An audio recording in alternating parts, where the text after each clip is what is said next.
Back to it. It ain't shit but a little work. Get your ass up in this gym. Work them legs. Get your trunks on. It's all Dre, man. Follow me.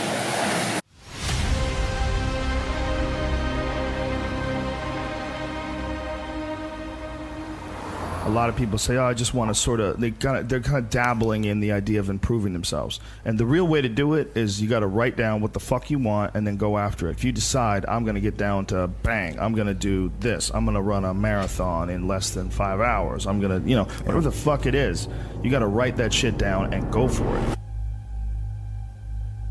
Well, my workout I schedule every Sunday. I schedule everything that I'm going to do during the week. I say I have to do yoga 2 times this week, I have to lift weights 3 times this week, I have to run twice this week, and however I fit that in, I fit that in, but I owe those things. And you don't need 2.5 hours. You can get a great workout in 40 minutes, and that's all you need for the whole day, 100%. Yes. This idea of time, like how much time did you put in today? Like you could work out in a bullshit manner for 2 hours and not get nearly as much done as you can for a half hour hard just running. So I have to get those things in. The only exceptions are injuries and sickness. I do everything that I can to put my body and my brain in a good place so that I'm keeping my engine smooth. I'm changing my oil, I'm changing my spark plugs, I'm making sure that it's operating. I mean, it's not gonna be perfect, but I know that I've done my best to keep it working the best that it can.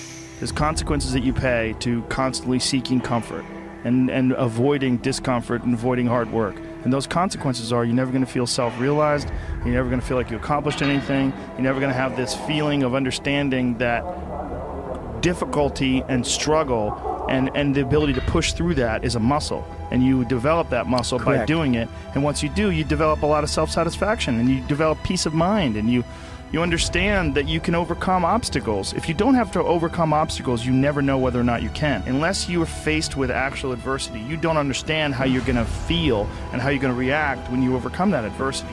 Fine. Things that are difficult, when you do these difficult things, you're stressing your mind, or I should say, don't even stressing your mind, exercising your mind and exercising your body's ability to manage intense situations. It's hard, it's very difficult, it's very testing.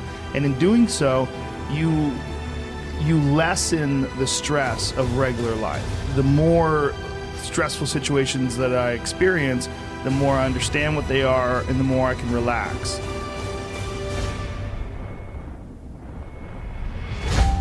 But it's also like a matter of constantly being exposed to these stressful situations where there's not a long break in between doing stand-up or a long break in between martial arts training where to the point where anxiety can build up, and then once you get into it, it's almost an unusual situation instead of a usual one. What I tell people is the best advice that I've ever heard, the best advice I ever came up with, is that live your life like you're the hero in your movie. And right now is when the fucking movie starts and your life is a shitbag disaster. Pretend you are, right now, you are in the part of the movie that starts and it shows you as a fucking loser. And just decide not to be a loser anymore. Live your life like there's a documentary crew following you around and you are analyzing your own behavior. Do what you would want to do so that your kids one day would look back at it and see that documentary and look on it with pride, like, wow, my dad was a bad motherfucker. He really did what he had to do.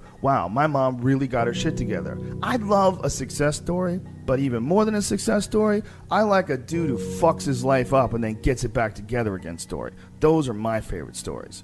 And the way to do that, you gotta write shit down. You gotta think that you are the hero in your own fucking movie, and then you gotta sit down and you gotta write shit down. Write down what you need to do.